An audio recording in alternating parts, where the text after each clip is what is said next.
Did you see that? I wish you guys could smell this. It smells so good.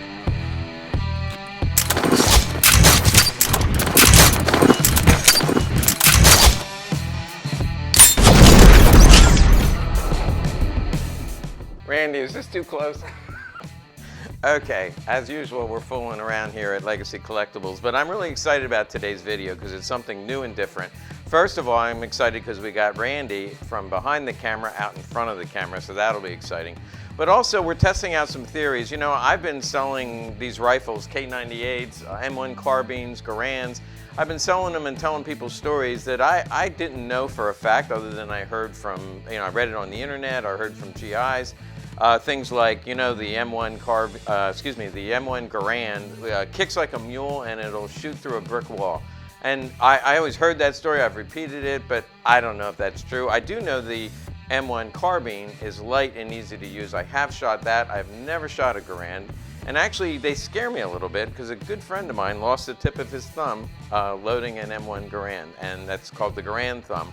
And I guess some of the GIs had the same problem.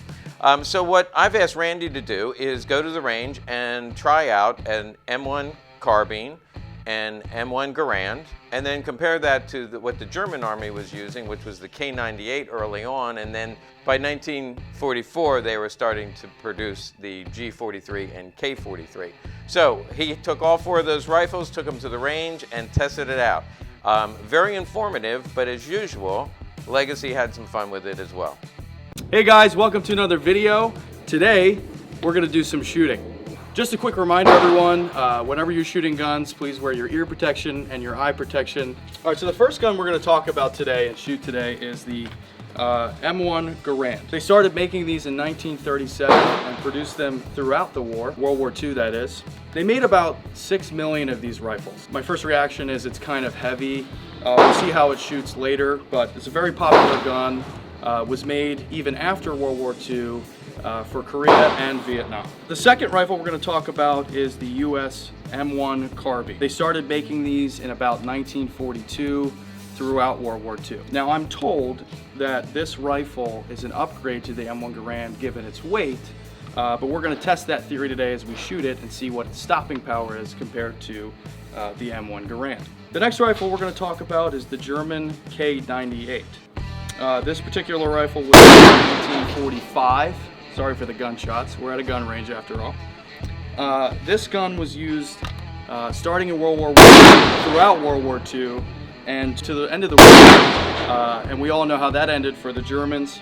I can tell you right off the bat, my first reaction is it's actually very heavy, kind of like the Garand. Again, we'll see how this gun performs at the range today. It's a bolt action, so it's a little bit awkward to use. The M1 Garand has a clip of 8 rounds. This is a single shot reload, so I can see how that might be cumbersome, and also it's quite heavy. And finally, we're going to talk about the German K43. This was made in the middle of the war and was really Germany's response to the M1 Carbine. As I mentioned before, the M1 Carbine was being made in 1942 throughout the war, and it was really kicking the Germans' butts. It's not a bolt action, it's a semi-auto. The clip I think holds 15 rounds. So again, to compete with the US M1 Carbine. Right off the bat, it is a little bit lighter than the K98. I imagine it has a little bit more stopping power. It's an 8mm round, so it's a little bigger than the M1 Carbine, which is a 30 carbine round. So the first thing we're gonna shoot today is the M1 Garand. We're at about 30 yards to a couple of cinder blocks. And the first thing we're gonna try, the first test, we're calling a cinder block test. We're gonna see how many walls this bullet will go through. Now, the M1 Carbine makes a 30-06 round, these stripper clips. Now I'm gonna try to load. Now, again, the observation is that it's extremely awkward to load. So here we go. We're gonna try it. You have to hold the receiver back. Hold that back as you push the clip in, and then release. As you can see, it's very awkward. I can't even imagine doing that in battle. But I'm told it's an accurate rifle and it shoots great, so let's see how it goes.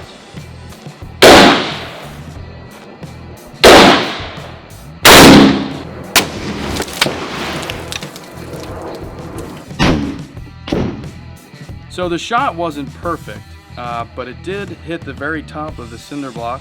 It looks like it went through 2 walls, and it must have hit the 3rd wall and cracked it. So that's very telling. Didn't touch the 2nd cinder block, but at 30 yards, this thing appears to be deadly. Let's give it another shot. All right, here we go, round number 2.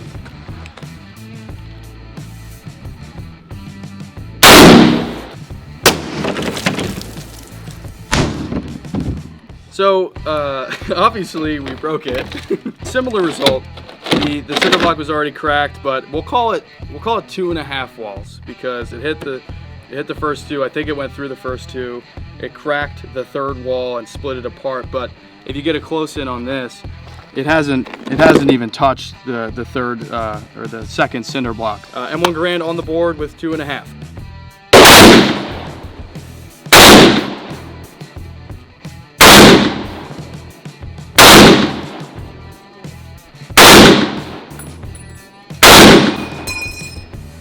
That was cool.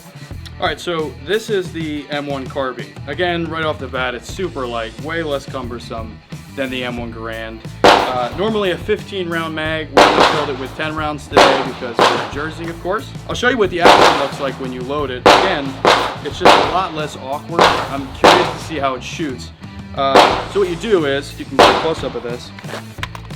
You'll just put the mag in, just like that, rack the slide, and we're loaded and ready to go. A soldier would have a bandolier of these, the ammo, all the clips would be full of ammo, and so I can imagine this being a lot easier. I should also mention that we've only set up the 1 cinder block because this is only a 30 carbine round.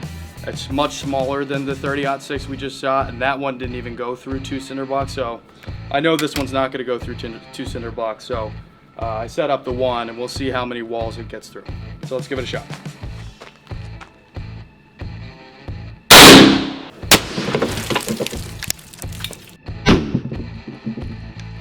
All right, so not bad. Actually, not as bad as I thought. If you get a close-up, it looks like it went through just about kind of close to center. It wasn't. I guess my shot wasn't that bad. It went in about 3/4 of the way up right here. It looks like the bullet ricocheted onto the 2nd wall here. Again, it didn't really go through 2 walls, so I'm going to call that 1 wall. So a lot less than the M1 Garand. The M1 we called 2.5. We'll call this one 1. But let's give this cinder block one more shot. All right, here we go.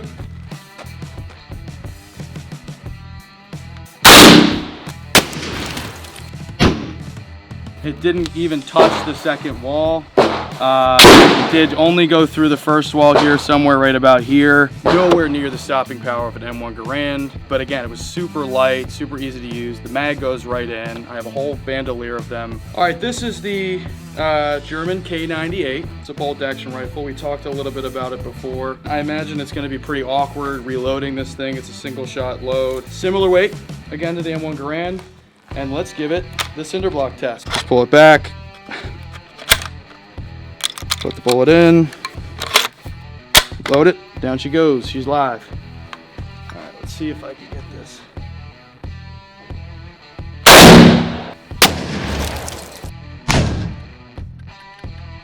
Hey, not bad that time. I aimed a little bit lower. Come on in and take a look at the shot. So I hit it a little bit low this time, but in the center of the wall. It cracked the 1st wall, went right through it. And if you can zoom in on this, it looks like it went through the 2nd wall, but didn't touch the 3rd wall again. It's very similar to the M1 Garand, but the M1 Garand like split this thing apart. Now, it could be the shot that I took on the M1 Garand, but I'm gonna call this about equal. I mean, wouldn't you say? The action on the K98 is much more awkward than the M1 Carbine, but all things considered, the M1 Garand is also awkward. The advantage to the M1 Garand is that it has 8 rounds. The K98, you have to push it down and load it every single time, and I can imagine that getting super annoying. But the stopping power is really good. All right, up next is the German K43. Again, this was made later on in the war in response to the M1 Carbine we shot earlier. This one also has I think a 15 round mag. It shoots an 8mm Mauser round just like the K98, but instead of screwing around with that bolt action, this one you just clip in and you're ready to go. And it is a little bit lighter, but let's see how it shoots I should mention I only left the one cinder block up there because they have yet to impress me and go through 2 blocks. If it does go through 2 blocks, I'll put up another one. But until then, I'm leaving the 1 block on. Again, super simple. You just put it in there, clip it in, ready to go, bolt. Let's see how it shoots.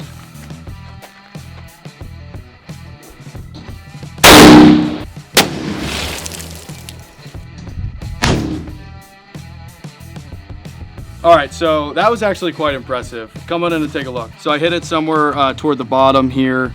It went through and completely split the cinder block. Now, if you look at the 3rd wall, actually, it didn't actually go through the 3rd wall. It just cracked it, but it did completely destroy the bottom of the 2nd wall. Similar stopping power to the K98 and the M1 Garand. There's not much of a difference, at least at 30 yards. All right, so we're gonna do one more test, and as a disclaimer, this test is gonna be a lot more fun.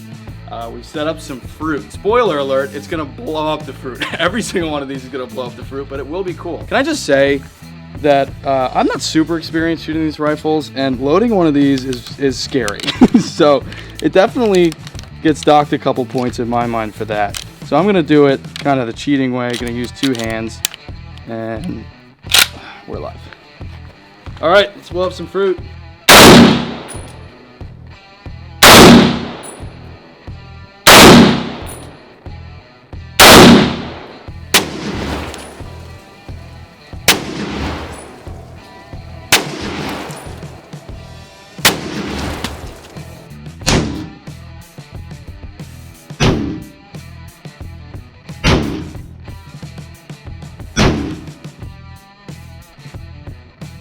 All right, I'm gonna give the M1 Garand a couple more points just because, and I'm gonna play the audio back for you.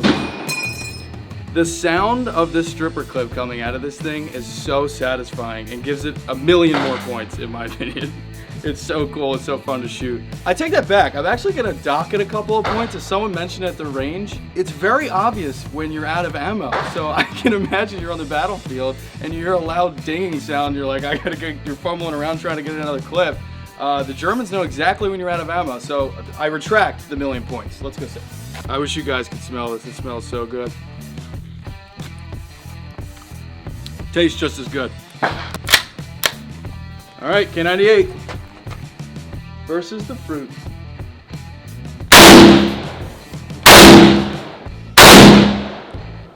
I'm hitting that fruit, yeah? Yeah.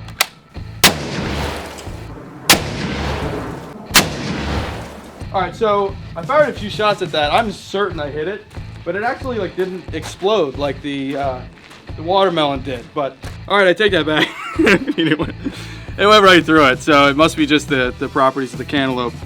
Let's see. No round in there, but split wide open. Let's do the next one. All right, M1 Carbine, the trusty M1. Here we go. Versus the watermelon this time.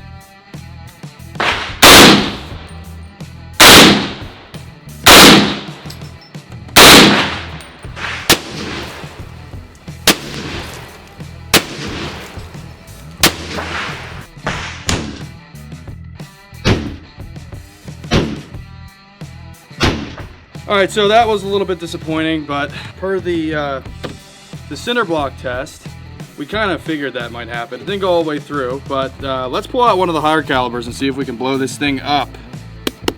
All right, let's blow this baby up with an M1 Garand. No more games.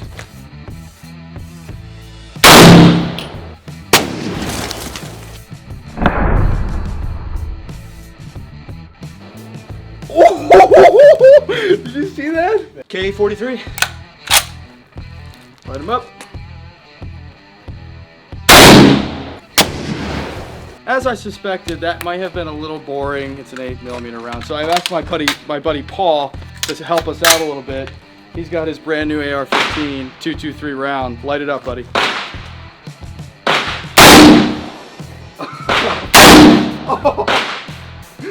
Yeah, man.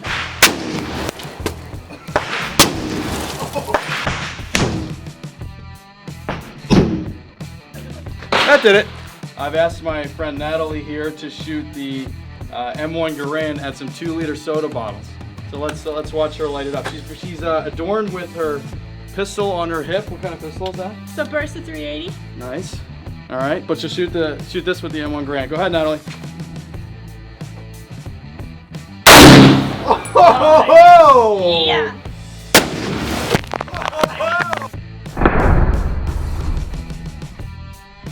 Nice. How did that feel? Pretty good. Paul's out for this next one. He's gonna use the K98. Paul, light it up. Oh! That was pretty That was cool. great, right? This is the K43.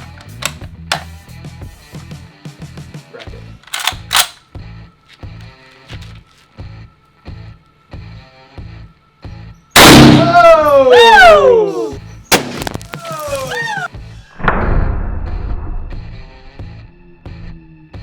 All right, I've asked my brother Dale here to shoot some shaken up soda cans with the M1 Carbine. Dale, light them up.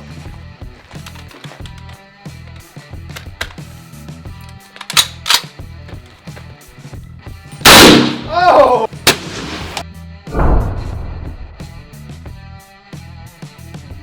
Hey guys, thanks for watching. All things considered, I think in the end, given all the factors like the weight, the stopping power, the ease of use, I would have to say that although this is not the most powerful, the M1 Carbine that is, I would prefer that one in the field to any of the other guns. The M1 Garand and the K43 are good options, but I would have one of these trusty guns. They're super easy to aim, they're very light, very easy to reload. So that would be my choice. Thanks for watching. Like and subscribe for more videos, and we'll catch you next time. Hey, check it out. Push the subscribe button. Blah, blah, blah, blah. Hey, check this out. Push the subscribe if you want to be notified about our videos, or pick one of these recommended videos.